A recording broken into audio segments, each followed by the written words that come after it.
আসসালামু আলাইকুম। বন্ধুরা, দেখতেই পারছেন গণপ্রজাতন্ত্রী বাংলাদেশ সরকার অনুযায়ী Bangladesh trade and traffic commission বিজ্ঞপ্তি পরীক্ষার স্থগিত সেই সম্পর্কে একটি নোটিশ দিয়েছে।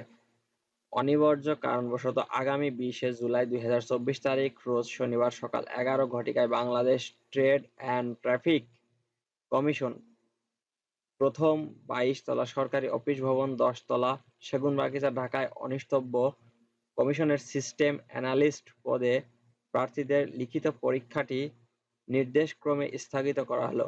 পরীক্ষার তারিখ, স্থান ও সময় পরবর্তীতে জানানো হবে। আব্দুল্লাহ আল মামুন, সচিব, Bangladesh trade and traffic commission, www.tui.com।